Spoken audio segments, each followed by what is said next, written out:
Japan के prime minister office से tweet आया है कि नॉर्थ कोरिया ने बैलिस्टिक मिसाइल्स लॉन्च कर दी हैं जापान की तरफ। न्यूज ये है कि नॉर्थ कोरिया ने 10 unidentified ballistic missiles towards the sea of Japan launch कर दी है। ये मिसाइल दोपहर के 1:20 पे डिटेक्ट हुई थी। क्यों? क्योंकि साउथ कोरिया और यूनाइटेड स्टेट जो है वो एनुअल मिलिट्री एक्सरसाइज कर रहे हैं और नॉर्थ कोरिया वालों ने उसके अगेंस्ट कुछ कॉन्सिक्वेंसेस को थ्रेटन किया था। लोग कहते हैं कि no good can ever come out of war. War से कभी भी कुछ अच्छा नहीं निकलता। उन लोगों ने शायद किम जोंग उनके मीम्स नहीं देखे। जब से ये ईरान इजराइल वॉर स्टार्ट हुई है, there is like internet is flooded with the memes of this guy. Specifically सिर्फ इसलिए कि बेचारा ये बड़ा डिक्टेटर है, इसके पास न्यूक्लियर बॉम्ब भी है, लेकिन ये वॉर में पार्टिसिपेट नहीं कर पा रहा। कोई भी देश, चाहे रशिया हो, चाहे यूएसए हो, चाहे इजराइल हो, चाहे ईरान हो, बेचारा इससे आके वॉर नहीं करता। एंड उन मीम्स का क्रक्स ये है that he is feeling left out. तो एज आई सेड, जैसे कि prime minister office of Japan ने कहा कि कोई बैलिस्टिक मिसाइल लॉन्च हुई है, बोर हो रहा था, क्या करता। इसकी मीम्स का पर्पस ये है कि वो जो आपने मुन्ना भाई का मीम सुना होगा ना, बहुत तकलीफ होती है जब आप योग्य हो और आपकी लोग योग्यता ना पहुंचाने। कि भाई अगर खामेनी पे अगर आपने अटैक किया क्योंकि वो बहुत बड़ा डिक्टेटर है, तो क्या किम जोंग उन एक डिक्टेटर नहीं हो सकता है? क्या हमारी इज्जत नहीं है कि हमारे ऊपर भी लोग अटैक करें? ट्रंप ऊपर वाले ने दिया, सब कुछ है, मिसाइल्स है, बॉम्ब है, रॉकेट है, बस एक दुश्मन की कमी है भाई, बनेगा क्या? Hilarious memes are going. इसके पास बेचारे के पास सारे के सारे बड़े बड़े बम हैं, लेकिन कोई इससे लड़ाई करना नहीं चाहता, कोई इससे वॉर करना नहीं चाहता। अब वो पुराने वाला नॉस्टैल्जिया, अब जब बॉल खरीदने के पैसे हैं पर साथ खेलने के लिए कोई दोस्त नहीं बचा है।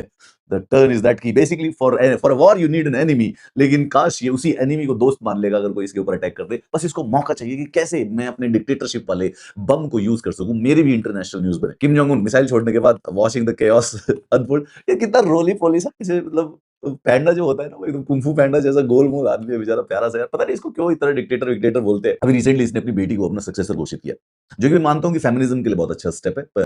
21वीं सदी की पहली फीमेल डिक्टेटर अगर कोई दे तो मतलब कुछ नहीं तो एटलीस्ट फेमिनिज्म में ये काफी बड़ा स्टेप माना जाएगा। एंड इसके कुछ वीडियोस इसकी बेटी के साथ आने लगे। ये रोली पोली सा टेडी बियर जैसा डिक्टेटर जो है गर्ल डैड के नाम से जाने लगा।